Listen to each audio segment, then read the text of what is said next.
Pada kesempatan kali ini saya akan melakukan wawancara kepada salah satu petani sawi putih di Kecamatan Ngabla, Kabupaten Magelang. Berikut merupakan hasil wawancara saya dan beliau. Ya. Assalamualaikum warahmatullahi wabarakatuh. Di sini saya Etiana bersama seorang petani dari Dusun Dukuh, Desa Sumberjo, Ngablak, Magelang. Mulai saja kita akan mempelajari tentang bagaimana sih cara budidaya dan pengendalian tanaman sawi putih atau yang disebut dengan slobber. Sebelumnya, selamat sore Pak. Ya. Perkenalkan, saya Etiana dari mahasiswa Agroteknologi Universitas Tidar. Di sini saya mau meminta belajar istilahnya tentang tanaman sawi, bagaimana budidayanya, terus pengelolaan OPT-nya. Mungkin bisa perkenalan lebih dahulu Pak. Ya, perkenalkan, nama saya Siono, petani di Dusun Dukuh, Desa Sumberjo, Kecamatan Ngabla. Saya di sini ingin menjelaskan tentang penanaman ataupun budidaya tanaman sawi putih atau yang disebut slobber. Biasanya kalau kita nanam slobber di sini itu bisa tumpang sari sama Pak Coy. Ini juga ada kayak Ada kuncelang, kalau kuncelang itu juga bisa tumpang sari. Cuman untuk tanaman utama di sini itu kita menanam sawi putih itu bukan garapan baru ataupun kita garap langsung kasih sawi putih enggak, tapi ini kita makainya bekas tanaman mentah. berarti kayak rotasi tanaman. Iya, rotasi tanaman. Untuk luas lahan sendiri ini berapa Pak? Luas lahan kita itu sekitar 600 meter. 600 meter persegi. Jadi selama ini di lahan seluas 600 meter persegi selalu memperlakukan sistem tanam tumpang sari itu ya Pak? Iya. Ya. Terus untuk budidaya tanaman sawi putih itu sendiri bagaimana Pak? Apakah sulit, apa mengalami kendala? Itu contohnya seperti apa Pak? Kalau di penyakit ataupun hama di tanaman sawi putih itu nggak begitu sulit, karena di tanaman itu untuk OPT-nya itu sangat-sangat minim. Cuman kalau yang serangan yang paling hebat itu ketika tanah itu sudah kena yang namanya nematoda akar gada. Oh, akar gada. Akar gada yang akarnya itu mengalami Ya, pembentukan. pembengkakan. Tapi ini tumpang sari ya Pak, antara loncang, terus ada pakcoy, ada sawi putih. Iya. Lah, kan setiap tanaman ini ada hamanya masing-masing. Nah, itu berpengaruh nggak Pak sama ke tanaman utamanya yaitu tanaman sawi putih? Tanaman utamanya itu sawi putih. Ini yang ditanam itu tanaman sampingan itu nanti nggak berpengaruh, karena ketika kita aplikasi pestisida mungkin di tanaman utama itu tanaman sampingan sudah terkena dengan sendirinya. Otomatis semua lahan ini ketika kita aplikasi itu semua sudah terkendalikan. Untuk pengendalinya sendiri Pak, di sini pakainya organik kah atau pakai masih menggunakan kimia? Kalau di sawi putih sama Pak Coy seperti ini kita tumpang sari semi organik sudah mampu. Oh, semi Semi. organik. Kalau organik murni itu mungkin belum mampu. Ya. Itu pakai pupuk kandang Pak? Ya, pupuk kandang sapi. Terus ini kan apa ya Pak? Ada tumpang sari itu sering ada gulmanya nggak Pak? Kalau gulma di sini itu sangat subur, cuman penanganan kita itu ada dua variasi, dua cara melakukan atau treatment, yaitu bisa rumput artinya pakai sabit itu, tapi ketika sudah terlalu banyak itu mungkin para petani juga punya inisiatif memakai herbisida. Herbisida. Terus biasanya Pak dalam satu kali masa panen itu menghasilkan berapa banyak Pak?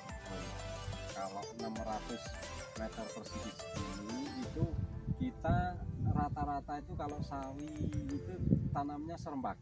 Mungkin kalau tersisa tersisa pun sekali panen itu hanya sedikit ya. Kalau kisaran ini kalau satu lahan seperti ini itu menghasilkan kira-kira 8 sampai 9 kuintal. 8 sampai 9. Iya. Terus biaya Pak, untuk biaya yang dikeluarkan dalam pengatasan OPT itu kira-kira seberapa Pak? Seberapa banyak?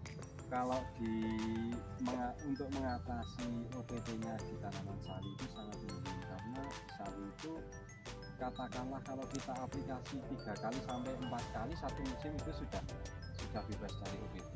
Ya,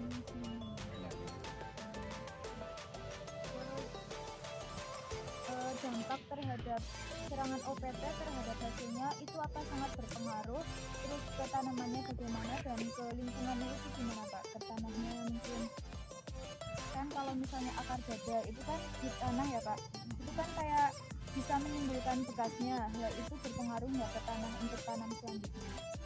kalau serangan itu akar gada itu sangat berpengaruh sekali terhadap hasil, karena kalau sudah terkena akar gada itu crop dari sawi tersebut itu nggak bisa besar maksimal. Terus pengaruhnya ke tanah itu akhirnya ke depannya itu tanah juga nggak sehat. Artinya di situ meninggalkan sisa-sisa nematodanya tadi. Lah untuk mengantisipasinya kita itu memakainya itu tanaman yang komoditasnya seperti kentang. Kentang itu akan selalu membuka pori-pori, akan menyehatkan tanah kembali gitu. Jenisnya seperti wortel sama kentang itu kedua-duanya itu untuk menetralkan tanah. Iya. Terus di sini kayak musim itu mempengaruhi nggak hasilnya Pak? Kalau musim itu yang sangat pengaruh itu ketika musim pancaroba.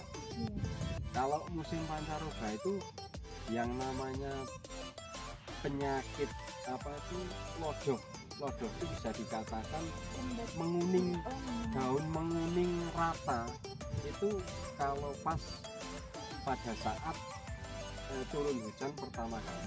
Jadi waktu kemarau ada hujan pertama kali, hujan lebat itu pasti 2 hari kalau enggak petani enggak istilahnya itu pinter-pinter mengantisipasinya itu akan udah semua. Ya untuk mengantisipasinya kalau petani sini mengatasi pancaroba tadi itu pakai tetap setelah hujan itu dipakai pengairan seperti itu. Kicir air itu kan kicir air.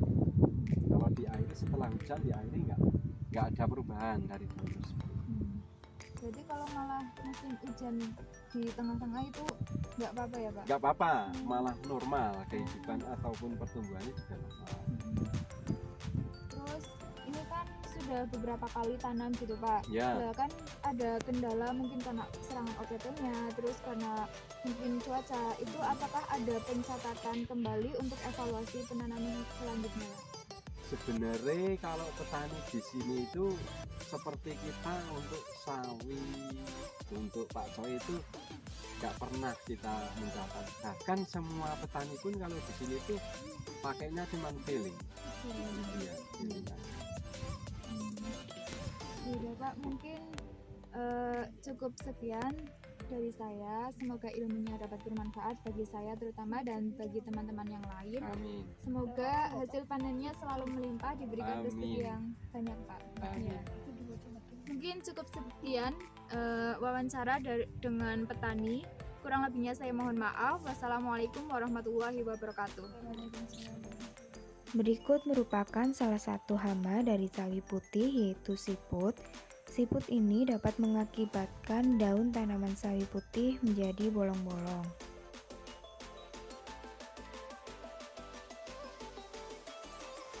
Demikian video yang dapat saya sampaikan. Semoga video ini dapat bermanfaat bagi teman-teman yang melihatnya. Cukup sekian. Wassalamualaikum warahmatullahi wabarakatuh.